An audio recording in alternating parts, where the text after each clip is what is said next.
As a child and teenager, I was your typical, not very sporty type. Despite participating in cross-country, I never earned any awards or respect from my peers in athletics. My grades were average because I believed I had average intelligence and motivation. I had an ordinary number of friends, both male and female, and lived in a standard house with my family. Even my name, Common Joe Johnson, reflected my unexceptional nature. None of us, not even my family, could have anticipated that someone as average as me would have two revelations. But it happened. The first came when I was 14. I came across an article discussing the stark differences between genius and utter incompetence. It featured Bobby Fischer, arguably America's greatest chess grandmaster, and suddenly, I became intrigued by chess. Despite always considering myself of average intelligence, I discovered I was actually quite sharp and intuitive when it came to the game. I devoured everything I could find on chess strategy and joined the school chess club. I started competing in local tournaments, first with my junior school, then at a summer camp. Long story short, by the time I turned 18 and reached senior year in high school, I was truly exceptional. In fact, I was so skilled at chess that I earned a scholarship to college. Most people probably aren't aware that there are several dozen colleges in the United States offering full chess scholarships. So, despite my grades hovering just above average, chess helped me excel in certain subjects, particularly math. I secured a full scholarship to a respectable college. Believe it or not, there are indeed chess fans out there, or something akin to that. My fame in my hometown, thanks to my prowess in chess, even led to some girls from school and nearby areas getting to know me. One of these encounters, just a few months after my 18th birthday, sparked my second revelation. Her name was Denise, and she attended the local Catholic girls' school. She wasn't particularly stunning, much like any of the chess fans I'd encountered. Yet, she wasn't unattractive either. In fact, what caught my attention were her incredibly beautiful legs, which I noticed during a gymnastics competition at the same camp where I taught chess the summer before her senior year. Although I took a liking to her during camp, I refrained from making a move until the school year began. Throughout the academic term, I found myself in situations with Denise that seemed planned. As I debated whether to reciprocate her attention, my hormones began to stir. Over the next few weeks, or perhaps months, my voice deepened, and my appearance subtly changed. During a Saturday's away rapid chess tournament, Denise coincidentally found herself nearby after my easy victory. I didn't even have to play the final match. She kindly offered me a ride home, which I accepted, informing my coach and companions that I'd see them on Monday. During the ride back, Denise's flirtation escalated, including a playful gesture of lifting her skirt almost to her underwear as she drove. As I mentioned, her legs were quite striking.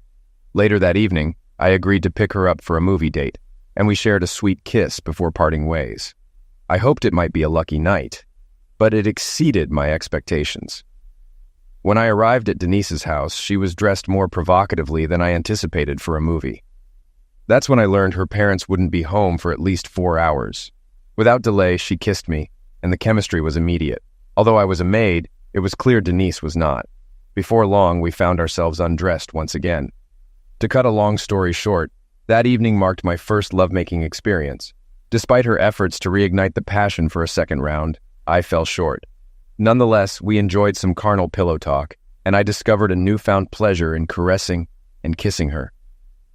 When I left Denise's house 3.5 hours later, she extracted a promise from me that we would meet again. The most fervent promise I had ever made in my life. While Denise assured me that I'd fulfilled her with the same fervor and curiosity I'd previously reserved for chess, I resolved to become an unparalleled lover. Ultimately, I realized that my relationship with Denise wouldn't last long-term. I knew I'd be competing with more conventionally attractive men. Therefore, I needed an advantage. When Denise hailed me as the ultimate mating god and unabashedly declared that, despite seeing other men, I was far superior, I knew I had to aim higher. I began seeking new opportunities. Denise and I didn't truly love each other. Despite engaging in mating almost 3 times a week, we lacked emotional connection. She wanted to continue our casual arrangement into college, but fortunately her parents wouldn't fund her education, unlike my scholarship. Thus, we parted ways at summer's end. During my college years, Denise and I only occasionally dated during summer breaks. Although our time together was enjoyable and she deemed me even more skilled than in high school, I was already seeking a committed, loving relationship. I was disappointed by the lack of female chess enthusiasts in college. Moreover, competition for attractive partners was fierce, particularly as I didn't fit the typical stud stereotype. Despite lacking prominent muscles, top-tier looks, wealth, or irresistible charm, I compensated with determination and ambition. Although I had my fair share of satisfying lovemaking experiences during my first 2 college years, the women I engaged with weren't exceptionally beautiful, nor did they flaunt our liaisons. While many hoped for our relationship to continue, I became increasingly interested in finding a girlfriend or potential wife, rather than a casual fling. Towards the end of my junior year, I decided to execute a plan I had been preparing for months. The woman I desired, Dolores, was incredibly attractive. Despite doubts about my chances given her other suitors, I believed impressing her with my lovemaking prowess was my best shot. However, Dolores had a friend and sorority sister named Bernice, who was more accessible and gossipy. Though not as unattainably attractive as Dolores, Bernice caught my attention. We crossed paths through mutual friends and shared classes during my junior year's first semester. Fortune smiled upon me when I encountered Bernice at an outdoor party, embroiled in a public spat with her intoxicated date. Sensing an opportunity, I intervened, offered her a ride home, which she accepted gratefully. In her drunken state, she repeatedly bumped into me on the way to the car. In line with her uninhibited demeanor, fueled by drinks, she broached several provocative subjects during our journey to her apartment.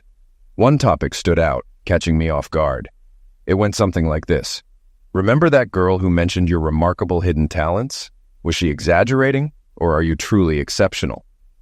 "I'm not sure who you mean," I replied with a smile, genuinely surprised as I didn't recall any of my acquaintances discussing me with other girls, maybe Melissa or Miranda or someone similar. She was heavily intoxicated at a party where I stumbled upon her berating a guy for not being even a fraction as good as Joe Johnson. "Perhaps it was another Joe Johnson," I suggested with a broad, toothy grin, piquing her interest. To cut a long story short, I demonstrated my abilities to Bernice that night before she drifted off. The next day, Bernice showed up at my dorm room, essentially booting out my neighbor. In her laid-back style, she stated, "We had quite a night before I fell asleep.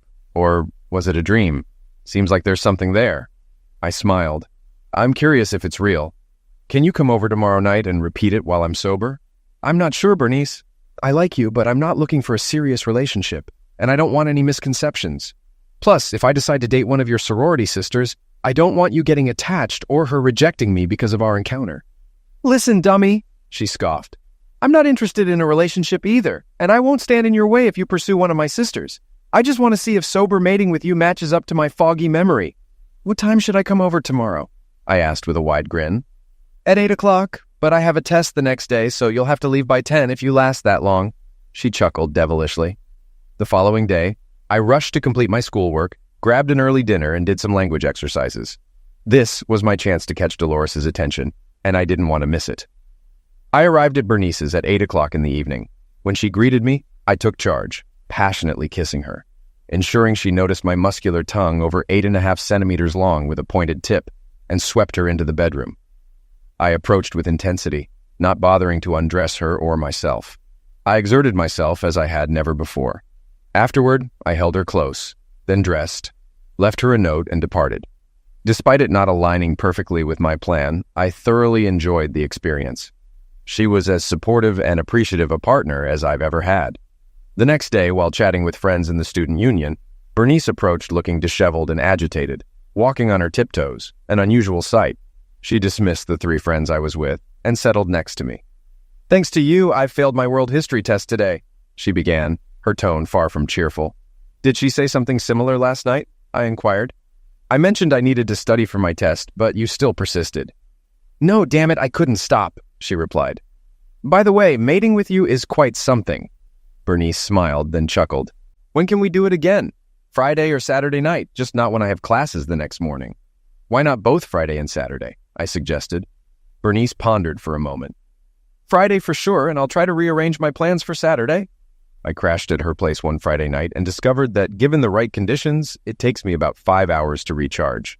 So I ended up getting carnal not only on Friday night, but also early Saturday morning. Thankfully, I didn't have much to do on Saturday during the day, as I needed to catch up on sleep to recover and prep for Saturday night, which pretty much mirrored Friday night until around 3 o'clock Sunday morning. We had to call it quits eventually. In the following week, I noticed more smiles from attractive women when I passed by on breaks or during class than I ever had before. and among them was Dolores. After 3 more lengthy sessions with Bernice over 3 weekends and continued attention from women across campus, we had a serious talk before another Friday rendezvous. We sat down on a bench in a secluded area of campus. "Joe, I have something to tell you that you might not like. Since I've been so preoccupied with our physical relationship, I'm managing to get multiple B's this semester for the first time." "Have you never received a B in college?" I inquired, quite surprised. I knew Bernice was intelligent, but considering her personality and love-making activities, I never imagined she would make the dean's honor list. College is beside the point. I've never gotten a B in my entire life. Despite my promiscuity, I'm a dedicated student and aim to graduate with honors, so I need to dial it back with you. I'm just a session or 2 away from graduating while I'm working on improving my grades in world history and astronomy. Astronomy was known as one of the toughest subjects in the School of Liberal Arts. I was surprised she even took it, let alone planned to ace it. "Now that we're being honest, Bernice, let me tell you what I want. I want a relationship with Dolores McHugh. I want you to help set us up. If you do this, I'll gladly go on 2 more dates with you because that's all there'll be before the end of the semester, at a time and place of your choosing. Otherwise, we're finished, right now." "You're quite the little extortionist," she chuckled. "Not extortion, just negotiation," I smirked. 5 days later, Bernice and I reconvened on the same bench. "You've really thrown a wrench in my life, idiot," she grumbled, though by now I knew her well enough to recognize the grumble as fake. "Like this?" I teased. "I set you up with a date with Dolores at the cost of my conscience and pride. That's the deal." She snorted again. "How do I not understand?" I quipped, this time with a grin. "I stirred up trouble between her and that idiot football player she's dating. Told her that you've worn me out so much that if she wants to let loose and just have fantastic mating, she should go on a date with you. How do I suddenly ask her out on a date out of nowhere? I'm even nervous about it. I took care of that too.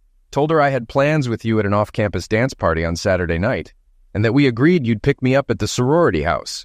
I mentioned that when you arrived, I'd stage a family emergency. She'll be nearby, and if you look disappointed, she'll offer to go in my place. I even got you tickets to the dance party." "You're unbelievable," Bernice said with a grin, pulling out 2 tickets from her bag. I pocketed the tickets and gave her a passionate kiss. "Let me know when you're ready to be swept off your feet, and I'll make it happen." I grinned. "You've already made my days, but I just want 2 more 2-hour sessions at most with you.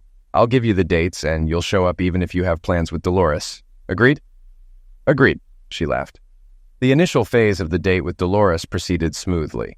Bernice skillfully unfolded a narrative about family concerns, and I feigned sympathy as she became emotional.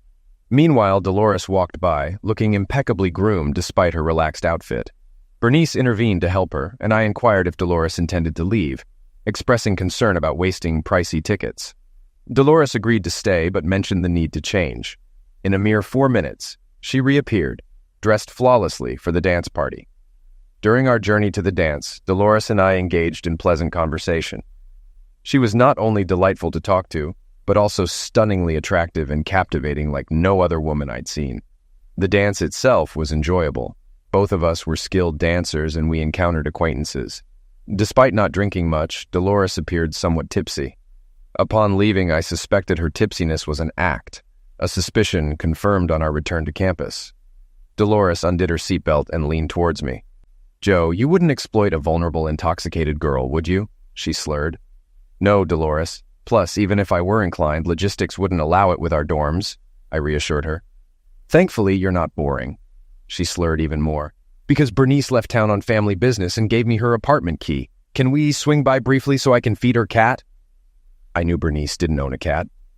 "Of course," I agreed, and promptly drove to Bernice's place. Dolores struggled with the key, unable to insert it, and eventually handed it to me, saying, "Try it. I'm too drunk." I opened the door, and she wandered around calling for the non-existent cat until she accidentally bumped into me. Seizing the moment, I kissed her, which she reciprocated. "I'm helpless. I can't resist you. Please don't take advantage," she murmured, clearly inviting me. Lifting her up while she continued kissing me, I gently placed her on Bernice's bed, which was thoughtfully prepared with clean sheets for the occasion. I proceeded to remove her underwear without any resistance. In the peaceful aftermath, while we lay together on Bernice's bed, a realization struck me. It had been the most satisfying lovemaking experience of my life. Upon reaching her sister's residence, before getting out of the car, she turned to me and expressed that it had been the best lovemaking experience of her life. She also mentioned her genuine fondness for me and wondered if there was potential for a relationship. I responded affirmatively with a playful grin. I might have continued with playful comparisons, but she interrupted me, indicating she understood my sentiments. She then mentioned picking her up at 7 on Tuesday evening for a student concert and hinted at the possibility of more, before giggling and closing the door. As the car door shut, she waved and hurried up the steps of the women's house, suggesting she might have overheard my confirmation. Things went remarkably well with Dolores, surpassing my expectations. By the time summer arrived, we had engaged in closeness in 10 different locations on campus, spent 3 nights in motel rooms, and an additional night at Bernice's apartment. I remained devoted solely to Dolores, fulfilling my promise to Bernice for 2 more encounters before college graduation. Expressing gratitude to Bernice, I wholeheartedly engaged in both occasions, despite feeling guilty for straying from Dolores, even though we hadn't committed to exclusivity. Bernice's success was evident as she graduated as the top student of the School of Arts and Sciences. In appreciation, I gifted her a Mont Blanc pen in an engraved holder with a message thanking her for her intelligence, selflessness, and allure. Upon receiving the gift, Bernice became emotional, shedding tears and embracing me. Wiping away a tear, she inquired about the likelihood of future encounters given her proximity while I was with Dolores. With a grin, I assured her it was unlikely but promised to always remember her. Chuckling, she kissed me and departed to meet her parents for the summer. Throughout my 3rd and 4th years, I remained exclusive to Dolores. I spent 2 weekends at Dolores's lavish mansion while her parents were in Europe, and she visited my parents' modest home once, necessitating a motel stay for privacy. During my senior year, I declined a chess scholarship and worked part-time, accumulating enough funds from summer jobs and winning professional chess tournaments to easily cover my senior year's tuition. This financial stability was also facilitated by renting an apartment with Dolores, funded by her parents, while I shared food expenses and covered most of our social outings. It wasn't until visiting Dolores's parents' mansion that I realized their considerable wealth. Despite lavishing Dolores with material possessions, her parents lacked emotional involvement in her life, visiting only once during our senior year, prompting me to hide my belongings during their brief stay. Introducing me as her boyfriend, they remained distant towards me. However, their aloofness was the only issue during Dolores's senior year. In fact, our closeness and affection for each other only deepened. We professed our love daily and enjoyed carnal moments nearly every day outside her menstrual cycle, spending almost every weekend in pure bliss. There were a couple of minor issues. Firstly, she had a tendency to splurge her parents' money on clothes, cosmetics, spa treatments, and whatever else she desired. Secondly, if she indulged in drinks, she would often boast to her friends, sometimes in my presence, about my prowess in bed. I hoped she wouldn't do the latter, as it would imply to them why a goddess like her would be with a guy like me, who she might consider out of her league in terms of looks. When I brought this up with her, she reassured me that wasn't the case. However, this led to many of her friends giving me curious or cautious looks, which made me uncomfortable. The natural progression of our relationship led to our wedding, which took place 2 months after we graduated from university, having both secured decent jobs in the same city. It was a simple civil ceremony since her parents declined to participate, viewing me as beneath her, particularly because I wasn't extremely wealthy and she rejected their attempts to set her up with affluent suitors. At least her brothers attended the reception. Anthony was a wonderful person, while Jonathan appeared to be troubled by the event. Dolores acknowledged that forming a strong emotional connection with her parents was never a priority for her. Despite this, she recognized the difficulty of relinquishing the comforts and luxuries provided by their wealth, especially after they stopped supporting us financially following our marriage. Just before the wedding, she mentioned she could handle it, shrugging off the concerns. She remarked that I already possessed a decade's worth of fashionable clothes, to which I concurred, stating that I didn't require anything additional. In response, she sighed and chuckled, adding that she intended to spend a lot of time unclothed. The beginning of our married life was joyful. Over the first 3 years, our careers progressed as expected. We upgraded from an apartment to a townhouse and built a good social circle. We stayed active, with me running and lifting weights while she frequented the gym. Surprisingly, our carnal life improved even more, although our indulgent days reduced to once a month from our college frequency of once a week. Dolores reconnected with Jane Britton, her debut party companion at 18, who encouraged her to join the local junior league, known for its charitable work. However, in our city, Most members were affluent women or had incredibly wealthy spouses, with Dolores and a few others being exceptions. A significant portion were trophy wives much younger than their affluent husbands. Surrounded by such opulence, especially during fundraisers at various mansions, Dolores developed a newfound appreciation for material possessions. She began overspending, exhausting almost all our earnings. When she started dipping into our modest savings, we had our first major argument. Although it was a heated disagreement, neither of us held on to any resentment. After one of our all-day indulgent sessions, during which she was particularly energetic and responsive, we quickly returned to normal. Later that week, she surprised me with an unexpected proposition. "Joe, I realize I can't spend our money recklessly, and I'm genuinely committed to slowing down. However, my 2 junior league friends truly value my company and are willing to cover expenses for our outings to New York, spa treatments, and other activities. I wanted to inform you about this so that you don't think I'm acting irresponsibly by joining them on these excursions." "What do they expect in return?" was my incredulous response. "They simply value my friendship. Is it really that hard to grasp?" she said in a sweet tone, moving closer to me and planting quick, soft kisses on my neck, cheeks, and lips. "No, I also appreciate your openness. It means a lot. But what about their husbands? Won't they have concerns about their wives spending money on you? Jane and Amy's husbands are incredibly wealthy and are willing to indulge their wives in any way they desire. This is not a concern for them. What they spend on me is inconsequential in their eyes." After reflecting on it, I realized this was indeed true. Through my interactions with Jane and Amy at Junior League and other social events, I knew their husbands held them in high regard, with both spouses ranking among the top 200 richest Americans. "All right, no need to worry," I responded with a shrug. Following our conversation, money ceased to be a problem. However, something else changed.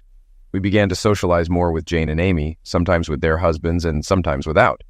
Jane and Amy began to flirt with me in earnest, which became increasingly revealing and uncomfortable, particularly with Amy.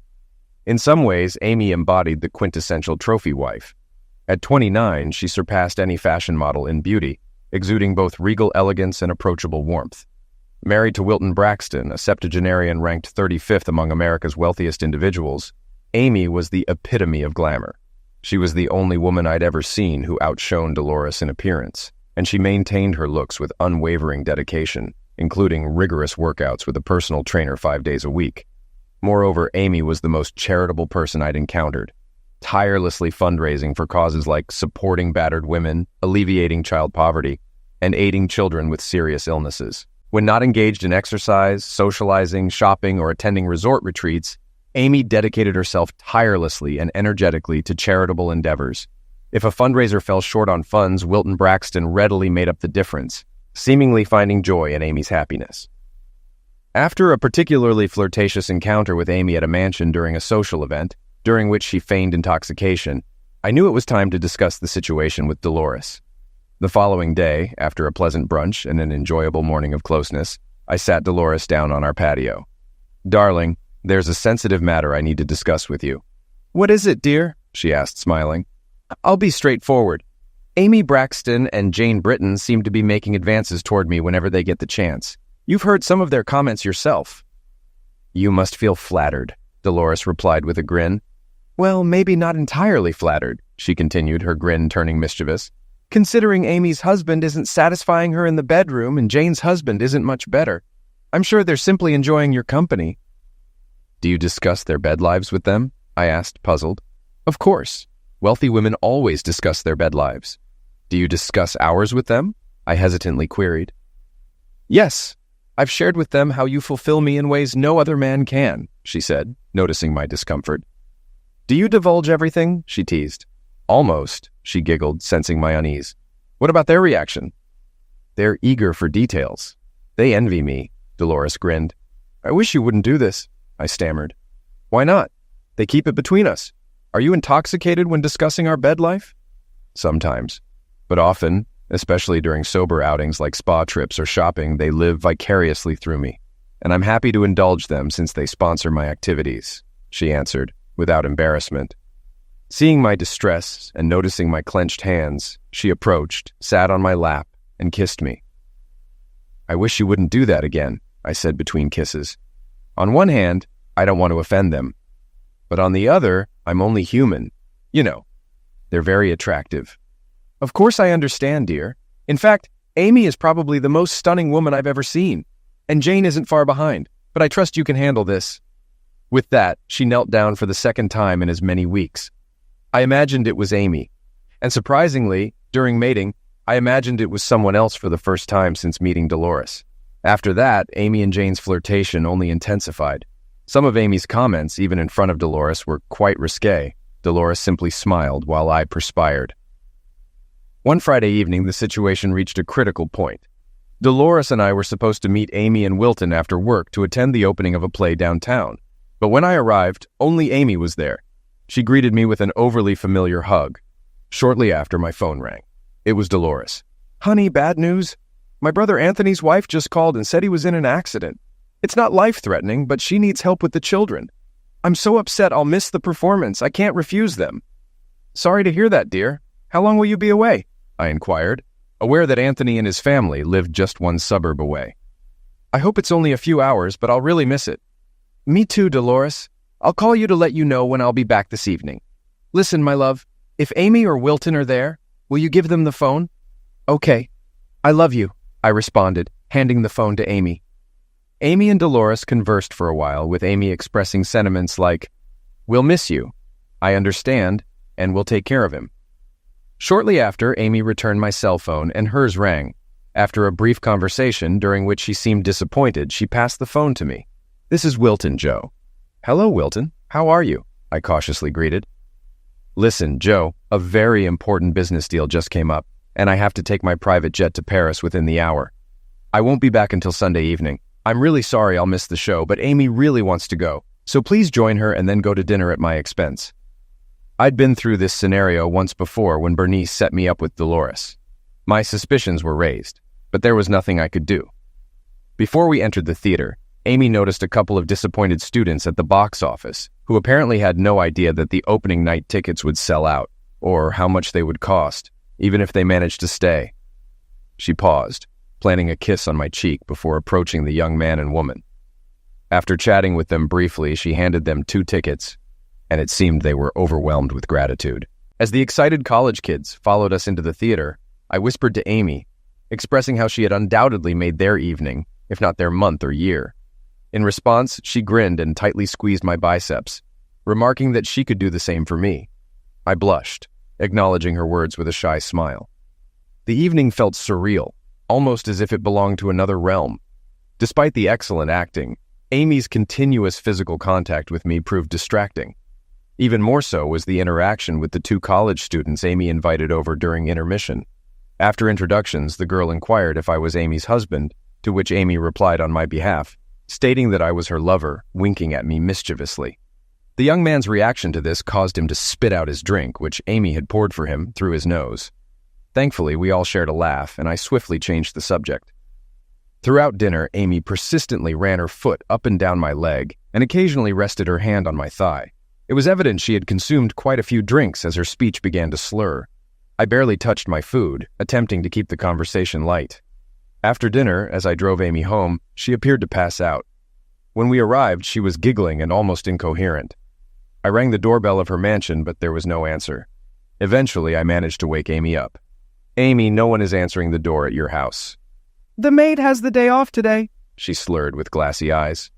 "Got a key?" I queried. "Right here," she giggled, passing me her clutch. In her small clutch, I quickly located the key, assisted her out of the car, and physically carried her to the front door, a task not without its challenges.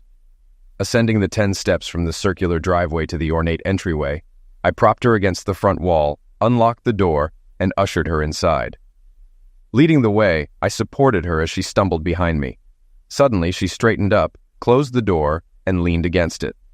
Extracting her mobile phone, she pressed a button, her expression unexpectedly content.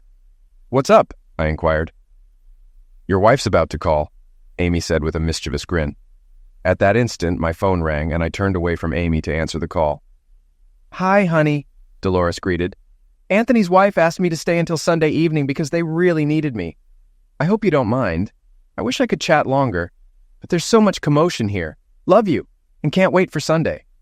Then she abruptly ended the call without acknowledging my requests to wait or my questions. "What's the deal?" I turned back to Amy to find her standing undressed except for her high heels and a necklace of rubies and diamonds. Her allure and sensuality left me breathless. "What?" That was the only foolish thing I managed to say apart from a sigh. Amy approached me, pressing her magnificent chest against my chest and wrapping her arms around my neck. "I'm sorry you're in the dark, Joe, but Dolores orchestrated it all. She set everything up." Confused, but beginning to understand, I muttered, "And Wilton?" "Wilton's known since we got married that he can't fulfill me in bed. But as long as the guy is married, approved by him, and we're discreet, he doesn't mind my extracurricular activities. He gave the green light for you, as his call to you showed." "I see." My eyes widened, and I was rendered speechless as I gazed into Amy's mesmerizing azure eyes. "You're not going to be the first guy in my life to turn me down, are you, Joe?" she asked rhetorically before slipping her tongue into my mouth. While we kissed fervently, a flurry of thoughts raced through my mind in no particular order. It was all arranged by Dolores, likely to cover the costs of those lavish shopping trips and spa treatments. I'm just a man. How can I refuse the most beautiful woman I have ever seen in my life, who is also cheerful and philanthropic? I must be in Bizarro's world. This doesn't happen on Earth in real life. When our kiss broke, Amy whispered, "Let's go upstairs. I have other plans." I chuckled in response. With that, I spun her around, accidentally knocking off one of her Christian Louboutin heels. I carried her into the living room, later sprawled out on the luxurious sofa, and then proceeded with the full treatment. While Amy lay deliriously on the sofa, I scooped her up and ascended the stairs until I found a room that I was confident was one of many guest rooms. I laid her on the bed, locked the door, and quickly undressed.